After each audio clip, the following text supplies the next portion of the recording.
شروع اسلام میں پہلے جو لوگ جیسے آج ہم نماز کے لیے وضو کرتے ہیں یا الغرض کوئی بھی نماز یا ویسے بھی قرآن پاک پڑھنے کے لیے وضو کرتے ہیں نا، تو شروع اسلام میں کیا ہوتا تھا، ہر نماز کے لیے الگ وضو کرنا واجب ہوتا تھا، ضروری ہوتا تھا۔ اگر کوئی الگ نماز کے لیے وضو نہیں کرتا تھا تو یعنی جیسے جمعے کی پڑھی ہے، جمعے کے لیے وضو کیا، اب عصر کا ٹائم آ گیا نا، اگر کوئی نواقص وضو یعنی وضو توڑنے والی چیز نہیں پائی گئی تب بھی اس کے اوپر وضو کرنا لازم ہوتا تھا، اگر نہیں کیا ایسے پڑھ لی تو اس کی نماز نہیں ہوگی، یعنی یہ پہلے ہوتا تھا۔ لیکن پھر نبی کریم صلی اللہ علیہ وسلم نے اس کے متعلق منع کر دیا، کہا فرمایا کہ جس کے یعنی وضو میں کوئی حدث نہ پا گیا تو وہ اس سے جتنی چاہے نمازیں پڑھنا چاہے تو پڑھ سکتا ہے۔ تو حضرت انس رضی اللہ تعالی عنہ نے فرمایا کہ نبی کریم صلی اللہ علیہ وسلم ہر نماز کے لیے کیا وضو فرمایا کرتے تھے، ظہر کے لیے بھی الگ وضو، عصر کے لیے الگ وضو، مغرب کے لیے الگ وضو، عشاء کے لیے الگ وضو، فجر کے لیے الگ وضو، یعنی رسول کائنات صلی اللہ علیہ وسلم کی عادت تھی کہ ہر نماز کے لیے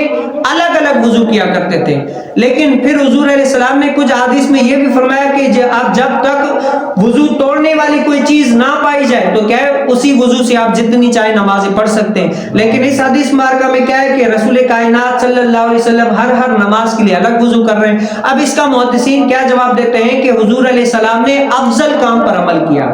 اگر آپ جیسے ظہر کے لیے الگ کیا، عصر کے لیے الگ، تو کیا الگ وضو کرنے سے یہ سائنسی طور پر بندہ چاق و چوبند رہتا ہے، چست رہتا ہے، تو نماز پڑھیں گے تو آپ کا خشوع و خضوع برقرار رہے گا۔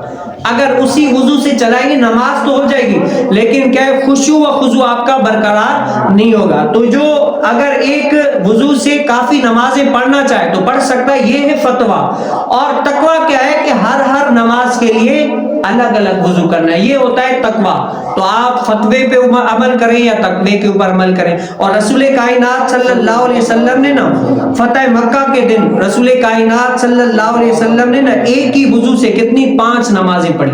یعنی ایک ہی وضو سے۔ گویا کہ حضور علیہ السلام نے اپنے عمل سے وضو میں یعنی ایک ہی وضو سے 5 نمازیں بھی پڑھی اور مسح بھی کر کے بتایا۔ تو حضرت سیدنا عمر بن خطاب نے فرمایا یا رسول اللہ، پہلے تو اب ہر نماز کے لیے الگ وضو کیا کرتے تھے اور کیا ہے پاؤں پر مسح نہیں کیا کرتے تھے،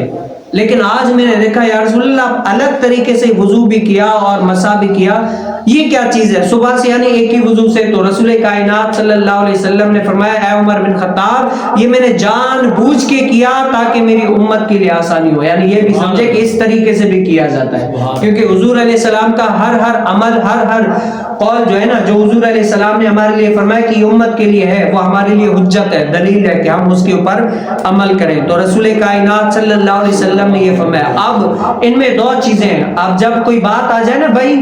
یہ چیز یہ فتویٰ ہے یہ تقویٰ ہے، اب آپ فتوے پر عمل کریں یا تقوی پر عمل کریں گے؟ فتوے پر عمل کریں گے تو شریعت کی جو گرفت ہوتی ہے یا اگر آپ نہ کریں گے تو آپ اس کے کیا ہے عذاب کے حقدار یا گناہ ملے گا، اس سے بچ جائیں گے۔ اور اگر تقوی پر عمل کریں گے تو آپ کو کیا اس پہ اور ثواب ملے گا اگر نیت اچھی ہوگی۔ تو اللہ تعالی ہمیں رسول کائنات صلی اللہ علیہ وسلم کے فرمان پر عمل پیرا ہونے کی توفیق نصیب